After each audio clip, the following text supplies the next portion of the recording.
My mother-in-law seems to dislike me. Should I ask for a refund on the house purchase I funded? Huh?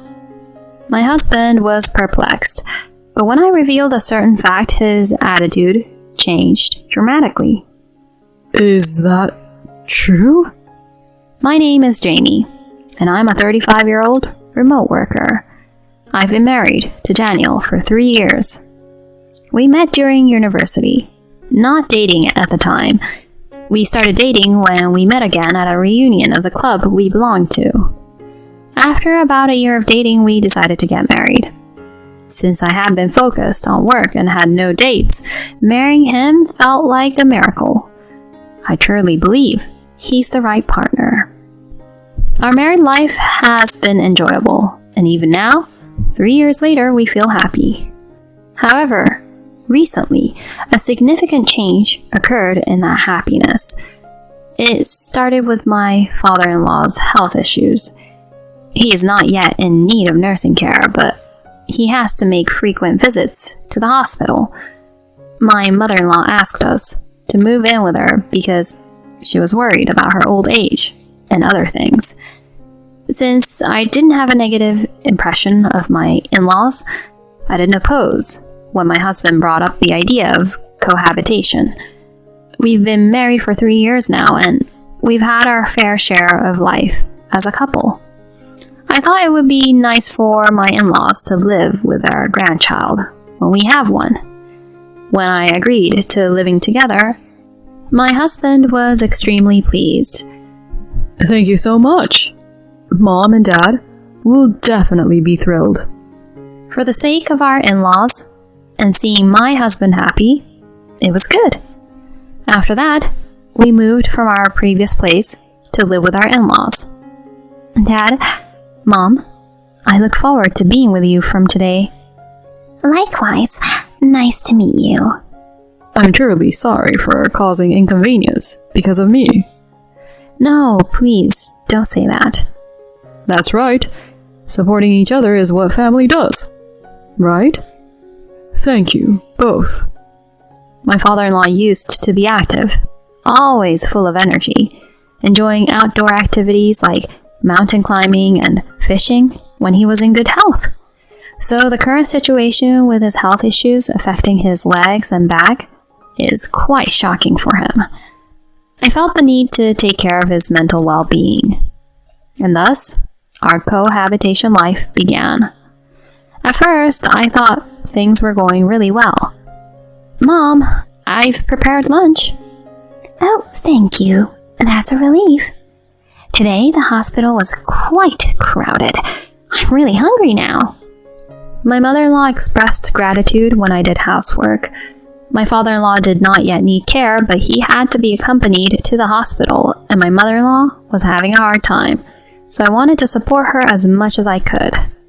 I work during the day, but as a remote worker, I can quickly respond to any situation. After finishing a certain amount of work, I went shopping, and I managed cleaning and laundry in between. That way, I tried to balance work and assist my mother-in-law to reduce her burden. However, around a month after the start of cohabitation, my mother-in-law's attitude began to change. Jamie, why are you always playing in your room? What's your intention? Huh? Playing? Yes, you open your computer, do online shopping, and watch foreign dramas, don't you? Well, I'm working. Huh? Working? What nonsense are you spewing? Daniel explained this to you, right? I work remotely. I can't believe that, because you're always watching dramas. I can hear the sound coming from your room. You're playing, not working. I hate such lies. Were you playing while I was going through a hard time, accompanying my husband to the hospital? That's really awful. No, you see, I don't need excuses. Be more careful from now on. My mother-in-law left the room in anger. I work as a translator and French language tutor. I primarily do translation work on the computer. and my French tutoring job involves online classes, also using a computer. Perhaps my mother-in-law is hearing my spoken French and misunderstanding it as dialogue from foreign dramas. Even with such a misunderstanding, it's troublesome. I immediately reported the incident to my husband. "Hey, today your mom said this to me." Huh? Really? Mom said that? As I nodded, my husband was at a loss for words. "I'll go talk to Mom for a moment." Then my husband went to his mother's room. Curious, I went near my mother-in-law's room. She seemed upset about something. "Why do I have to endure this anger?" "Jamie is working. I explained that before, right?" "What are you talking about? She's always just playing on the computer." "You wouldn't know since you're not home during the day, but she's not working. Besides, it's impossible to be working without going out to an office." In your time, it might be hard to understand. But nowadays, many people work remotely. My mother-in-law seemed unable to comprehend this. Then, my father-in-law, who was in the room, spoke up. "Daniel and Jamie both say she's working, and she's helping with the housework. Isn't that appreciated? At least our life has become easier compared to before we lived together."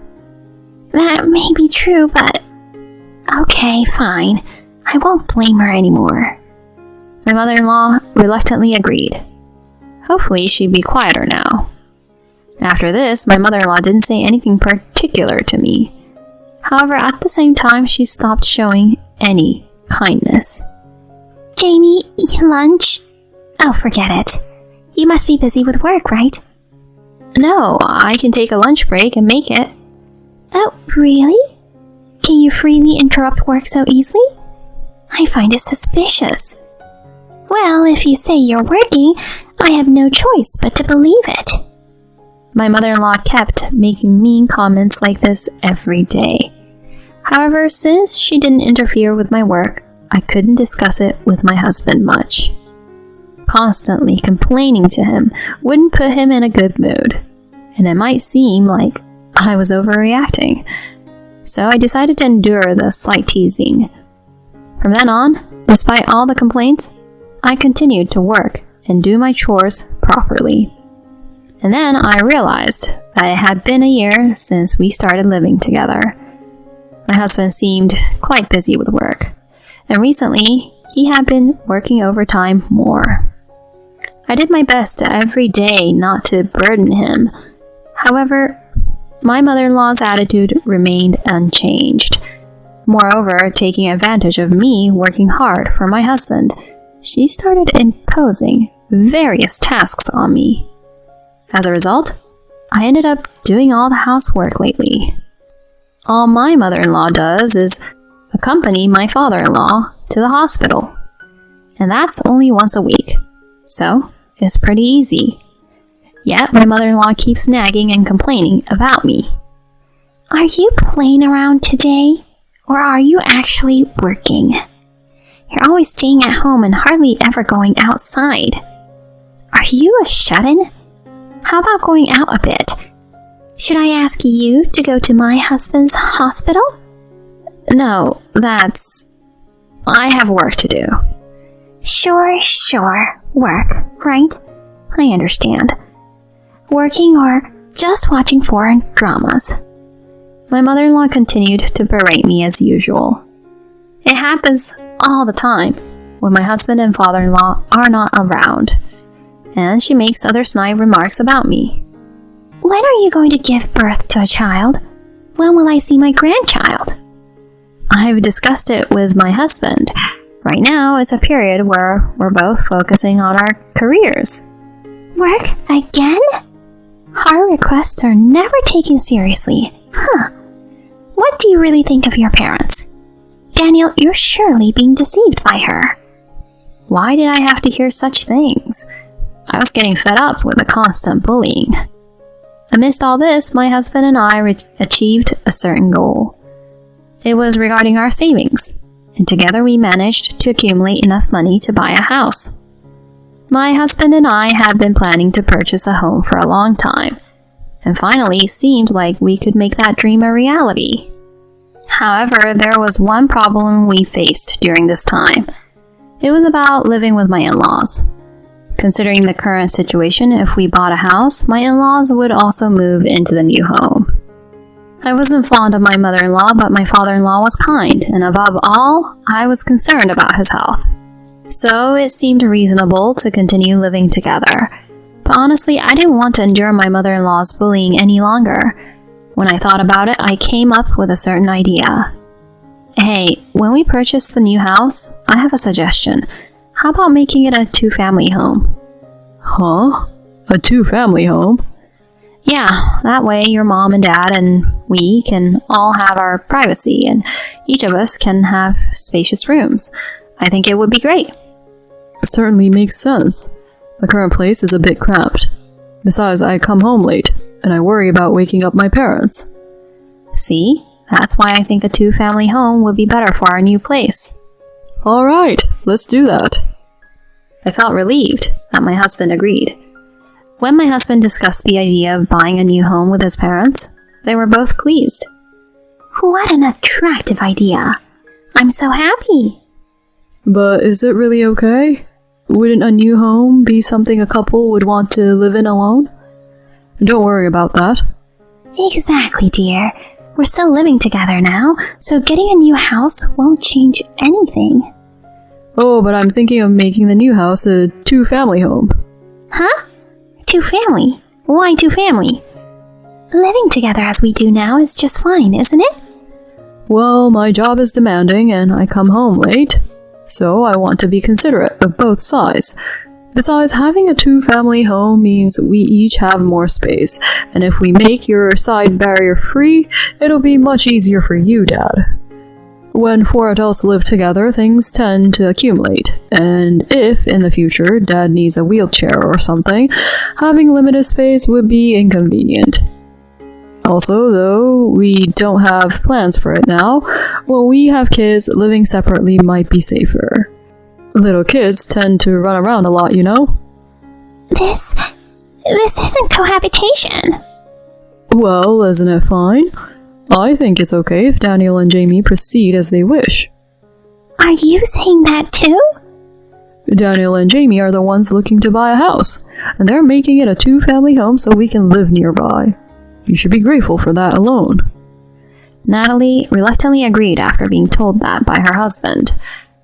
Well, it was clear she wasn't fully convinced, and when it came to buying the house, my in-laws offered to contribute, but we declined. It was a decision made by my husband and me. As a result, we decided not to take any money from my in-laws. From there, we continued with various plans for buying the house. My mother-in-law still didn't seem fully convinced, but even so, the idea of a new house made her happy and excited. Generally, her mood was better, so the usual teasing towards me seemed lighter. After a few months, the day to move into our renovated new home finally arrived. The new house after the renovation was so magnificent that we were excited at first sight. Wow, amazing! So this is our new home. It was worth diligently saving money, right? Yeah, indeed. Well, it's splendid! At my age, to be able to live in such a beautiful house again, this is truly appreciated. Thank you both. My father-in-law expressed his gratitude happily to us. Thank you, Daniel. It's fantastic. My mother-in-law thanked only my husband, which bothered me a little bit, but I decided to assume that she only mentioned my husband's name because he was her son. From there, we each began living in our new homes. The new home was incredibly comfortable. With just the two of us, there was plenty of space, and most importantly, there were many moments without my mother-in-law, making life more relaxed. I could focus on work. That's what I thought, but within a week of starting our new life, my mother-in-law began trying to visit our house repeatedly. The doorbell rings repeatedly. She knows I'm home because I've mentioned working from home. Despite that, she persistently rings the doorbell. Under such circumstances, I can't concentrate on work. So I reluctantly have to open the door and let my mother-in-law in. She walks around our house and So this is what it looks like, she says, starting an impromptu room tour. And then she proceeds to offer me snacks and coffee and turns on the TV without asking. Mom? What are you doing? Oh, don't mind me. I'm just relaxing, so feel free to do your work. No, if you want to relax, wouldn't it be better to do it in your own home? Huh? What? Are you, as a daughter-in-law, trying to give me orders? I was against living separately to begin with. You probably wanted to have a separate house, right? You're such a terrible woman, avoiding me. But, is it okay to leave Dad alone? He's fine. Even if something happens, I can reach him from this distance. Well, leaving him alone? Then if you're so concerned, why don't you stay over there with him? Huh? Wait, that feels a bit different. Then don't interfere. My mother-in-law said that, and forcefully stayed. And then she even went to my father-in-law's place to make lunch, and then she came back here to relax. While I was working, I couldn't concentrate because my mother-in-law was loudly watching TV. Mom, could you lower the volume a bit? Shut up! Don't talk to me! I'm at a good part right now. You're the loud one. And my mother-in-law once forced me to accompany my father-in-law to the hospital because she had her own business to attend to. Originally, I had a French teaching class scheduled, but I had to apologize to the students and reschedule, filling in for my mother-in-law at the hospital. My father-in-law apologized repeatedly and treated me to lunch as an apology. My father-in-law is on my side because he believes I am doing my job properly. Apparently, my mother-in-law doesn't like that either, so she treats me harshly. Her attitude towards me has become even harsher since we moved to the new house, so I've reached the point where I can't bear it anymore. One day I called my husband to the living room saying I had something to talk about. What's wrong? Why the serious tone? It seems your mom doesn't like me, so I'm thinking about asking for a refund of the money I contributed to buying the house. Huh? My husband was puzzled. Well, you would be surprised to hear such a thing out of the blue, but when I told him a certain fact, his attitude suddenly changed. Is that true? Your mom has been disturbing me while working at home, and it's been affecting my concentration. Then I talked about how his mother pressured me about having grandchildren and insulted me, suggesting I might be infertile. Gradually, my husband's face turned red, and he headed to his parents' side of the house. I followed him out of the house. What's suddenly going on? Mom, cut it out. I heard it from Jamie. You've been coming to this house during the day, disturbing her work. I'm not doing such a thing. Mom, don't play innocent. I have security cameras installed in my house. Huh? I was worried that something might be stolen, so I have footage of you relaxing in our house all the time. That's... When I said that, my mother-in-law looked surprised. Weren't you always saying that you go for a walk for your health? Also having tea with neighbors. So all this time you were going to Jamie's place and disturbing her work? Well, that is... Cornered, my mother-in-law finally spoke her mind. Because I didn't like it. What's with this working from home thing? You always look so comfortable that you don't look like you're really working. I see. So Mom, you were jealous. But even if you say you're working, it's just pocket money. I could earn that much with a part-time job. Then try earning as much as Jamie does. She earns more than I do. What? Don't you work for a major company? Is that really true? I work as a translator and a French tutor. Thankfully, I get jobs from various clients for both. So I earn about $5,000 a month. No way! That's a lie, right? It's not a lie. Jamie covered half of the house purchase cost. What? Seems like you looked down on Jamie quite a bit, and you lied to me, deliberately causing trouble. I can't forgive someone like that. We're getting a divorce. Wait! Why does it have to end in a divorce? We talked about this before. When you begged me not to divorce you after your affair in the past, you promised not to hurt or betray me again. If you disillusion me again, we'll definitely divorce. What's that? This is the first I'm hearing of. Sorry, I thought it wasn't something I should talk about, so I kept quiet. At that time, you were still in high school, and it was a sensitive period for you. I see. I mean, my mom is the worst. She had an affair, and then she went on to bully my wife. There's no redemption. We're cutting ties with her. What? If even you abandon me, where should I go? You reap what you sow. Live on your own. Shockingly, my mother-in-law was handed divorce papers by my father-in-law and kicked out of the house. Afterwards, she managed to move to a cheap, shabby apartment, working part-time to sustain her modest lifestyle. On the other hand, with my mother-in-law gone, I've been able to live in peace. I regularly check on my father-in-law, and when my husband comes home early, we invite him over for dinner. Then, 6 months later, it was revealed that I was pregnant. Now, my husband, father-in-law, and I eagerly anticipate the arrival of our soon-to-be-born child, enjoying these happy days together.